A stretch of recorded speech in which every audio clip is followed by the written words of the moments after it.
Not to say about landmark, that I was aware that they're not demolishing landmark just because they want to build a road. They had been targeting the landmark guy even before now. They refused to let him have a water corporation land that he wanted to build part of, because they said, we are too powerful here. So after demolishing Landmark Beach Resort, Dave Umahi has now come out to say that they cannot continue with that project on that realignment. That's because they have discovered that there is an underground cable, that is a submarine cable, that telecommunication company has now warned them that if they mistakenly tamper with it, that Nigeria will be disconnected from communication completely. Now, another breaking news is that Landmark has now announced that they are moving their business to Gambia. In fact, they have initiated everything. They have done the conclusion with the Gambian government on moving their business there. Multi-million dollars of investment, not only by just Paul Onwanibe, but from other international investors that are part of that business. All of them, they are moving that business now to Gambia and 2 other African countries. That is to tell you that this country has now become a place where the interest of the people and the interest of businesses does not really matter. Because if it does, when we were shouting, calling for caution as they were busy demolishing and bragging and doing a government have right of way, at the end of the day, where have we now found ourselves? They cannot continue with that. That's after destroying business and livelihoods of people, rendering people jobless and hopeless. In fact, this environmental impact assessment that people were asking, including myself, I was asking that these people, did you even carry out EIA on this road that you are constructing? You have not carried out EIA. You are demolishing and building and installing street lights as if you are running to heaven.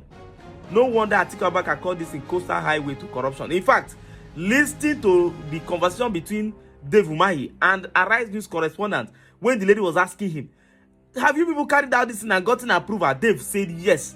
He said, do you have the report? He said yes. Can you make it public? He said yes. Listen to the conversation. Today, the same Dave Umahi has come out to say they can no longer make it public again because in short, just yes. You mentioned the ESIA is currently being carried out by sister. I was raised in the village.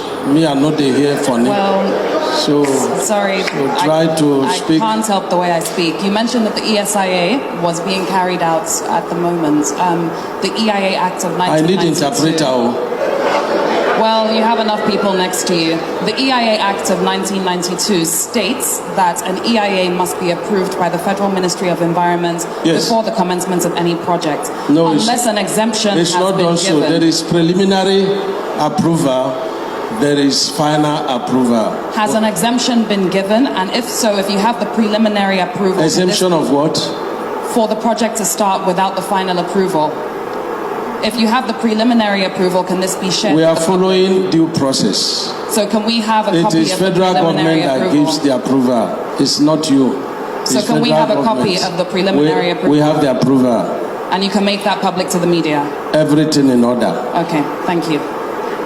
2 more questions, please. Now, listening to what Omoyele Sowore said about this same project, I'm coming because I get what I want to tell the people. When they come, they talk rubbish anyhow. When they come, listen to Sowore first. I wanted to say about landmark that I was aware that they're not demolishing landmark just because they want to build a road. They had been targeting the landmark guy even before now. They refused to let him have a water corporation land that he wanted to build part of, because they said, we are too powerful here. These are things that have been going on for a long time. So it is not by accident that they are demolishing the place. There are connotations to it. And I'm saying it here today. The coastal highway they are building is probably going to end up at the Dangote refinery because it's meant for transporting high-level workers from the Atlantic to the refinery and back. After that, you'll never hear about the coastal highway again because that's the design. And I don't know why journalists have not asked for us to have the real full master plan. It makes it sound today that the coastal highway is only about, what's that place they're demolishing there? The landmark. The landmark. Yeah. No, the coastal highways. We're supposed to have a model that is shown to us on TV every day. This is the digital model. Well, in fairness, they've shown a route.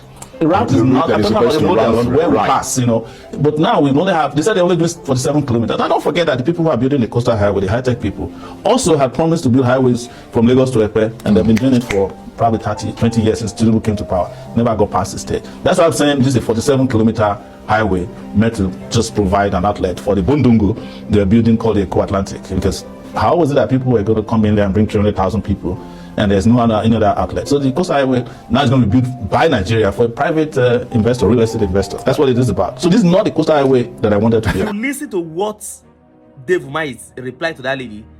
He said they already have the approval. That is, they have done the EIA and they have the approval. So the approval, that the people that gave them the approval did not carry out the EIA and give approval. Because if they did carry out the EIA, there wouldn't be need for demolition of landmark and other businesses along that axis, because they would have known that that place was not going to be useful for that road. But because of what Showore said, that the agenda is that they have had their eyes on that landmark all this while. They've been looking for a way to bring it down, and that is exactly their mission. So it is mission accomplished. If you watch, you see that immediately they finished demolishing landmark, they stopped demolition.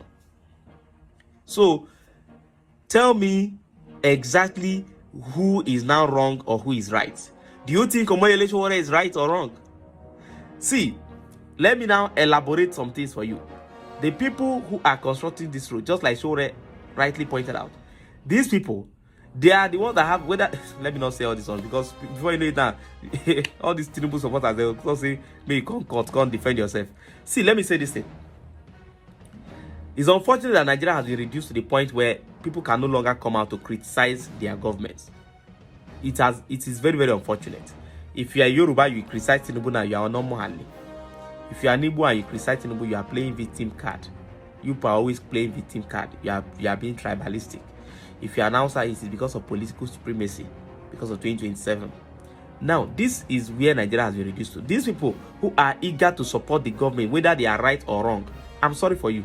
The picky way you carry for Bele, they don't sell in future. Very, very sorry for you. They don't sell in future. Some of the things we know about this country, if we say it, this country will not last more than 24 hours.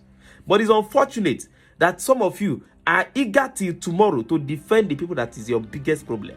But you know what? I'm happy, because we are all reaping the results immediately. The karma does not wait. It comes immediately. Now, Landmark is moving to Gambia, where they will respect their interests, protect their business, and give them, in fact, incentives. Unlike the battering they are facing in this country. And I tell you this for good. You will continue to criticize those who are criticizing the government till tomorrow, but your life will never get better. Because those people you are defending their interests will never think about you. They don't care about you. They don't even know that you exist.